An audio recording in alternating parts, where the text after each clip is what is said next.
প্রিয় দর্শক, যে যেখান থেকে এই মুহূর্তে ভিডিওটি দেখছেন সবাইকে ধন্যবাদ জানাচ্ছি। আজকে আমরা বগুড়া মহাস্থানগড়ের হজরত শাহ সুলতান মাহমুদ বুলকির মাজার সংলগ্ন যে বৈশাখী মেলা, অর্থাৎ বৈশাখ মাসের শেষ বৃহস্পতিবারে হয়ে থাকে বগুড়া মহাস্থানগড়ে, সেটি আমরা ঘুরিয়ে ঘুরিয়ে আপনাদেরকে দেখানোর চেষ্টা করব। এটি একটি ঐতিহাসিক জায়গা। প্রাচীনকাল থেকে এখানে এই মেলা হয়ে আসতেছে। প্রতি বছর বৈশাখ মাসের শেষ বৃহস্পতিবার এই মেলাটি অনুষ্ঠিত হয়।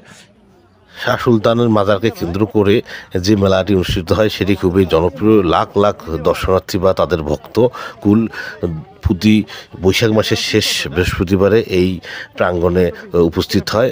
আমরা ঘুরিয়ে ঘুরিয়ে সেই মেলা প্রাঙ্গণের বিভিন্ন দৃশ্য আপনাদেরকে দেখানোর চেষ্টা করতেছি। বিশেষ করে মাজার সংলগ্ন যে আশেপাশে অঞ্চল রয়েছে সেখানে ভক্তকুলরা জড়ো হয়েছে। বিভিন্ন তাদের হচ্ছে সঙ্গীত বা তাদের হচ্ছে দোয়া মাহফিল বা যেটাই বলেন সব করতেছে তারা। দূর দূরান্ত থেকে তাদের মানত বা যেটাই আপনারা বলেন এই মাজারকে কেন্দ্র করে বৈশাখ মাসের শেষ বৃহস্পতিবারে বগুড়ার মহাস্থানগড়ে এই বিশাল মেলা অনুষ্ঠিত হয়। মেলাকে কেন্দ্র করে বিভিন্ন দোকানপাট এখানে বসে। বিশেষ করে বিভিন্ন কটকটির দোকান, অর্থাৎ বগুড়ার যে জনপ্রিয় কটকটির দোকান সেটিও এখানে বসে। প্রিয় দর্শক, দেখতেছেন হাজার হাজার জনতার ভিড়, লক্ষ লক্ষ জনতার ভিড়। তারা এখানে এসেছে মেলাকে উপভোগ করার জন্য। আমরা সেটি ঘুরিয়ে ঘুরিয়ে দেখানোর চেষ্টা করতেছি। দেখতেছেন প্রিয় দর্শক, অনেক দর্শনার্থীর ভিড় মেলা প্রাঙ্গণে। বিশেষ করে মহাস্থানগড়ের যে এরিয়াটা সেটি অনেক বিশাল এরিয়া এবং এখানে বিভিন্ন ক্যাটাগরির লোক দেখা যায়। বিশেষ করে পাগল ক্যাটাগরির লোক দেখা যায়। তাদের লম্বা লম্বা চুল এবং তারা গঞ্জিকা সেবন করে। আমরা দেখেছি, আমরা ভিডিও করিনি, কিন্তু আমরা ওখানকার পরিস্থিতি দেখেছি। মূলত এখানে পুলিশ প্রশাসনও আছে, তার মধ্যেও সব চলতেছে। প্রিয় দর্শক, দেখতেছেন অনেক দর্শনার্থী তারা দূর দূরান্ত থেকে এই মেলা প্রাঙ্গণে এসেছে। আমরা সেটি ক্যামেরাবন্দি করে আপনাদের মাঝে শেয়ার করার চেষ্টা করতেছি।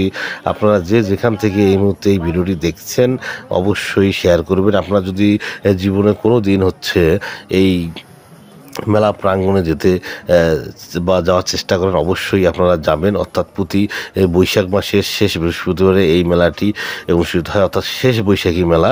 এর আগেও মেলা অনুষ্ঠিত হয় এই মহাস্থানগড়ে বা মহাস্থানে, তারপরেও শেষ বৈশাখ মাসের শেষ বৃহস্পতিবার এই মেলাটি অনুষ্ঠিত হয়। আমরা এখন সেই মাজার প্রাঙ্গণে যাচ্ছি এবং সেখানে লোকারণ্য, মানুষের ভিড়ে সেখানে ঢোকা যাচ্ছিল না। তারপর আমরা ঢোকার চেষ্টা করতেছি। আপনারা দেখতেছেন প্রিয় দর্শক, লক্ষ লক্ষ ভক্তকুল তারা এই মেলা প্রাঙ্গণে এসে জমায়েত হয়েছে এবং এটি হচ্ছে মাজার শরীফ, মাজার যেটি আপনারা জানেন। এখানে লোকে মুখে হচ্ছে প্রবাদ আছে, হজরত শাহ সুলতান উনি হচ্ছে পরশুরামকে পরাজিত করে এখানে ইসলাম প্রচার করেছিলেন। আপনারা সেই ইতিহাস জানেন এবং তার মাজারকে কেন্দ্র করে এখানে বক্তব্যের সৃষ্টি হয়েছে। ইসলাম প্রতিষ্ঠায় উনি এই অঞ্চলে ব্যাপক ভূমিকা রেখেছে এবং প্রতি বছরের বৈশাখ মাসের শেষ বৃহস্পতিবারে এখানে বিশাল বৈশাখী মেলা হয়। দেখতেছেন হাজার হাজার দর্শনার্থী বা যারা ভক্তগুলো রয়েছে তারা ফ্লোরের মধ্যে শুয়ে রয়েছে। এবং প্রিয় দর্শক, দেখতেছি আমরা এখানে একটা বিষয় লক্ষ্য করলাম, এখানে অনেক পাগলের সমাগম বেশি। অর্থাৎ পাগল, লম্বা লম্বা চুল বা হচ্ছে তাদের গায়ে হচ্ছে অদ্ভুত টাইপের পোশাক, আমরা সেটি খেয়াল করেছি। প্রিয় দর্শক, আপনারা যে যেখান থেকে এই মুহূর্তে এই ভিডিওটি দেখছেন সবাইকে ধন্যবাদ জানাচ্ছি। আপনারা প্রতি বছর বৈশাখ মাসের শেষ বৃহস্পতিবারে এই বৈশাখীর শেষ মেলাটি অনুষ্ঠিত হয়। আপনারা আগামী বছর অর্থাৎ 26 সালেও যেতে পারবেন। আসলেই গেলে আপনার মন ভালো হয়ে যাবে। এখানে অনেক লোকজনের ভিড় এবং মেলাটি দেখতে খুবই ভালো লাগে আমাকে। আমি এর আগেও গিয়েছিলাম, সেই কারণে আবার গিয়েছি। ইনশাল্লাহ আগামীতেও যাব। আপনারা যে যেখান থেকে এই মুহূর্তে এই ভিডিওটি দেখছেন সবাই বেশি বেশি করে শেয়ার করবেন। সেই সঙ্গে আপনাদেরকে জানিয়ে রাখি, মহাস্থানগড়ের বৈশাখী মেলা অনুষ্ঠিত হয় বৈশাখ মাসের শেষ বৃহস্পতিবার। অর্থাৎ প্রতি বছর যে বৈশাখ মাস শুরু হয় সেই বৈশাখ মাসের শেষ বৃহস্পতিবার। এখানে নির্দিষ্ট কোনো তারিখ ছিল না। এখানে মেলা অনুষ্ঠিত হয়েছে এবছর 8ই মে 2025, শেষ বৃহস্পতিবার ছিল এবং দেখা যাচ্ছে বিভিন্ন ভিক্ষুক তাদের থালা বাসন নিয়ে এখানে বসেছে, মানুষ ওখানে ভিক্ষা দিচ্ছে।